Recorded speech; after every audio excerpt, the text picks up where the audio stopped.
Hey co-stars, welcome back. And for those of you, if this is your first time on my channel, welcome.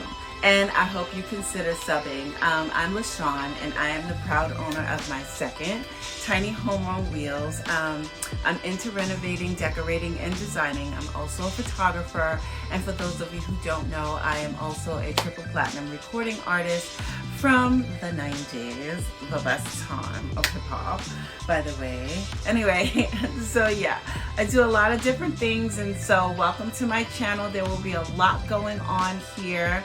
And this week I just want to get you guys up to date on what I've been doing. So sort of part one of this renovation series of the kitchen. As you can see from some of the videos that I put out, my shorts and my reels, make sure you follow me on Instagram, by the way, that the kitchen has been pulled out.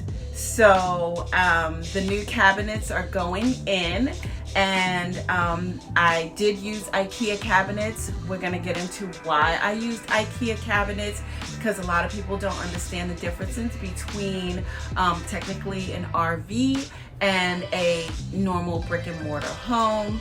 So we'll get into a little bit about that, and then some of the decorating and design things, and then also stick around because I need to tell you guys about how I almost destroyed, seriously, my brand new home.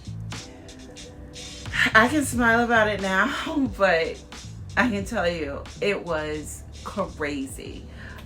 So yeah, stick around for that too. Before we get started, here's a few images of the kitchen before. It looks like a pretty decent kitchen, but looks can be deceiving.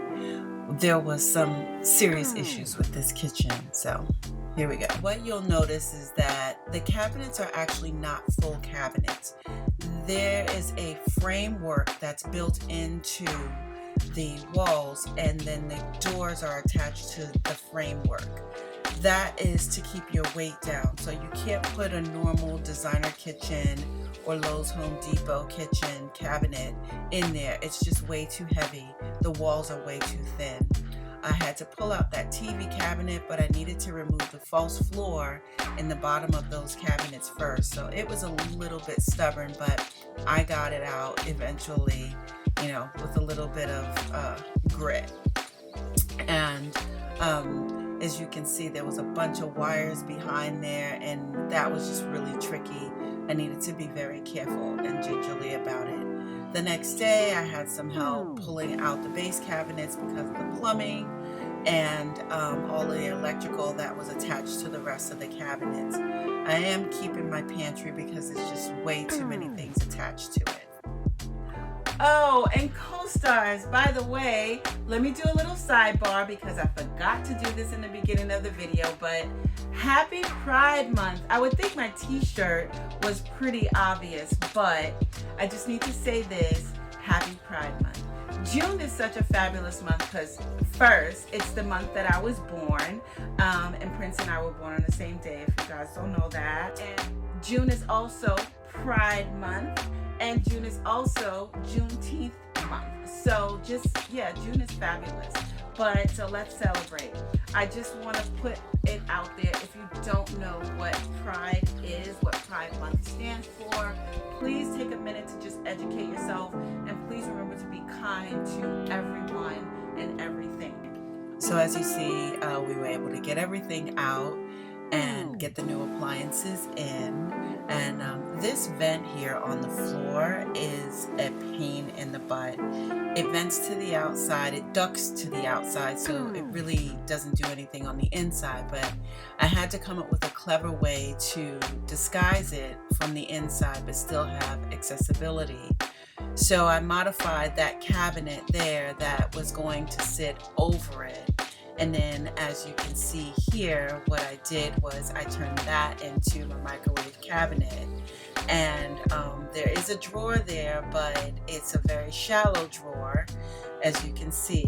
However, if I need to get to the vent underneath, I'll still have access to the vent. There were several problematic issues with this kitchen, but the microwave was a huge one for me. It sat way too high and I needed to remedy that.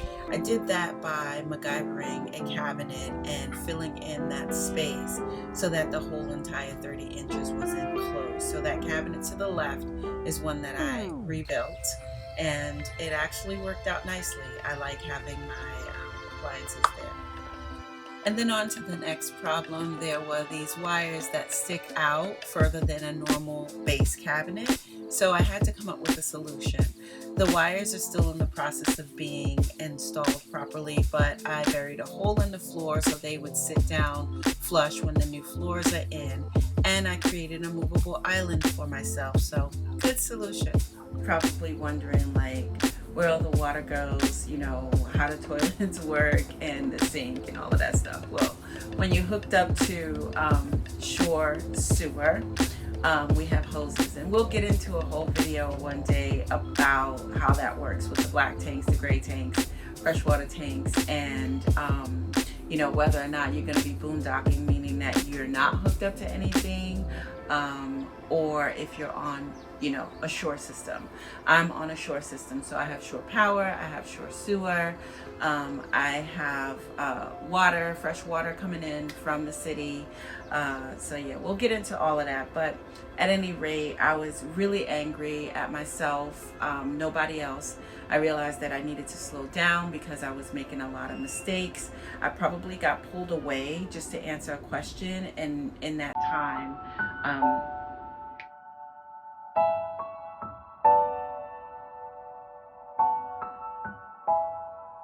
yes, that is water damage that you're looking at. That is my vent filled with water in my bedroom. It was terrible, really bad. So I didn't hear the water hitting the floor because the fan was so loud, and by the time my handyman was getting ready to leave, I opened the door to the bathroom and walked into a puddle of water, and the shower, which has a shower door on it right now, was filling up with water. And I have to say thank goodness for that shower door because it was holding it back. The bedroom carpet destroyed. I'm so glad it wasn't a carpet that I had planned on keeping or using, or even a new carpet that I had put in. But yeah, I'll get into a video one day about tanks, holding tanks, black tank, gray tank, freshwater tank, like how all of that works, because I'm sure some of you who are not familiar with this kind of lifestyle are interested in how that works. So let's just have a quick look at where we started. This kitchen looks perfectly fine, but it did not function well. Trust me when I tell you that. So it just was out of date and didn't work. So that's before, and this is at about 60%. It's almost there. The countertops are on order, so just bear with me and stay tuned. So that's this week's Tales from the Crypt. Who remembers that? Am I dating myself? No, because I'm 38. I got the Benjamin button, and that's my story, and I'm sticking to it. But at any rate, guys, things do go wrong. I know I make it look easy, but I have so many bruises on my body. It's not even funny. I do cry. I do get irritated because I would think that more friends would be willing to help me, and nobody's helping me. I'm paying for all of my help, so it gets a little frustrating, it gets a little lonely, but I'm glad that I have you guys because it gives me the boost to keep going, because you are so interested and do show your appreciation. So thank you so much. And I can't wait for Husband to get here because he's an engineer and he's super handy. So you know, hopefully we don't strangle each other during the renovation process, but I know we'll get a lot done because he's really handy. So who's looking forward to John getting here? Let me know in the comments. Do you want to see him in the videos as well? Let me know. Anyway, yeah. So I'm gonna jump, and I hope you guys have a great Pride Month. And also wish me happy birthday. My birthday is June 7th. It's coming up. And yeah, I'll see you guys in the next video. And make sure again to follow me on Instagram for my reels. I do drop reels, and also my shorts here on YouTube. So thank you. Please remember to subscribe, hit the like, hit that ring that bell, all of that nonsense, you know. And I'll see you next time. Okay, you know what happens now, right? I love you. Bye.